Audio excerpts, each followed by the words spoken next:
Madame, voici un talisman. Oh, ce n'est pas un tapis volant, une lampe merveilleuse, non, c'est un aspirateur. Ouvrons cette boîte de Pandore où tant de futures commodités sont incluses, sortons l'appareil, posons-le sur ses patins. Où y a-t-il ici une prise de courant murale, enfin celle dont on se sert pour un petit fer à repasser? Voilà, bon. Dans cette prise, engagez bien à fond la fiche à broche qui est au bout du long fil en caoutchouc. Parfait.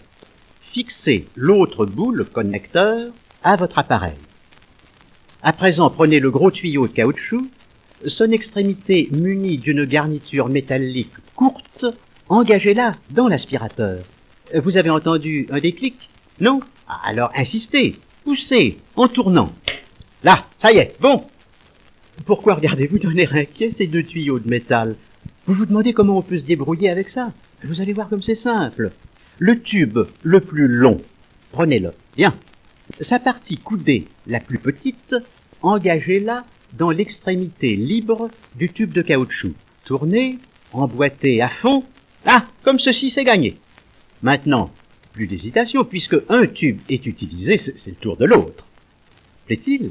Oh, vous cherchez dans quel sens il faut le disposer, mais madame, moi je ne peux pas vous le dire, ça dépend de vous.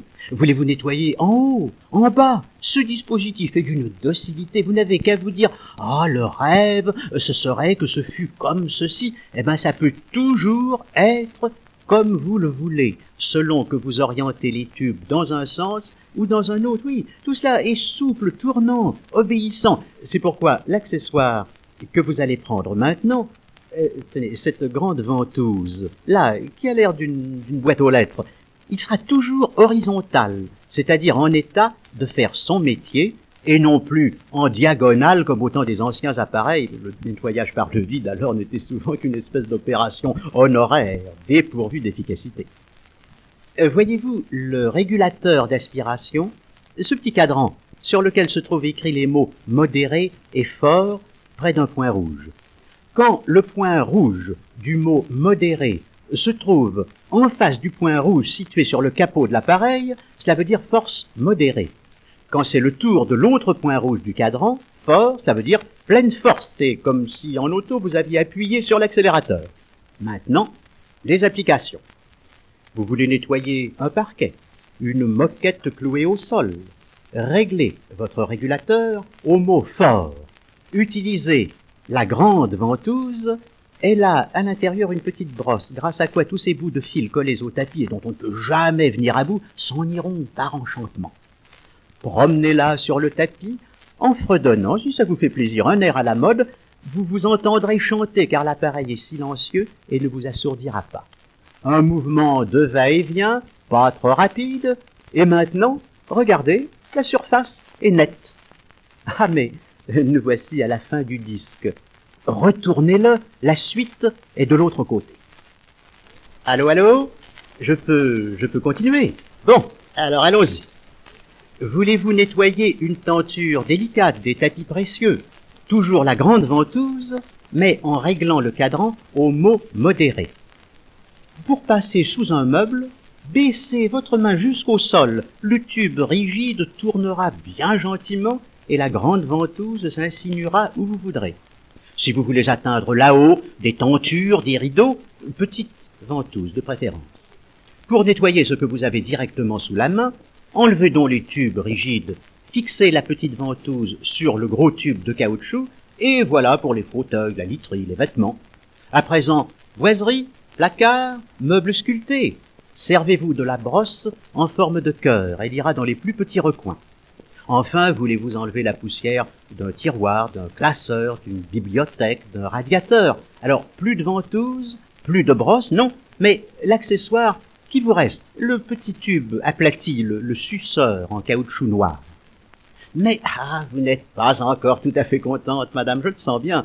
Vous me dites, comment atteindre la poussière aux endroits inaccessibles, par exemple, comment passer derrière les meubles qu'on ne peut pas déplacer? Mais en soufflant, madame, car cet appareil aspire, c'est entendu, mais il souffle aussi. Mais oui, madame, il souffle et rien de plus facile. Gardez le bec en caoutchouc plat. Le gros caoutchouc, lui, changez-le de côté Placez le raccord sur le hublot grillagé qui se trouve au sens opposé, pressez, tournez comme si vous vissiez. Là, c'est fait. Le tube plat maintenant devient souffleur. 3 derniers points, le vidage de la poussière, l'entretien et la consommation. Tous les samedis, l'appareil qui a travaillé couché pendant la semaine doit être levé. Retirez le capot du côté de l'aspiration en soulevant ses crochets semblables à ceux d'un capot d'automobile. Vous allez sortir le sac de toile ronde, le petit saute-pompier. La poussière est là-dedans. Faites-en un pâté comme quand vous étiez petite fille en renversant cela bien délicatement sur une feuille de papier. Adieu poussière. Ah, une émotion. Le gros tube de caoutchouc s'est bouché. Il a pris trop de poussière. Tout va trop bien, madame la marquise. Pour le déboucher, c'est très simple.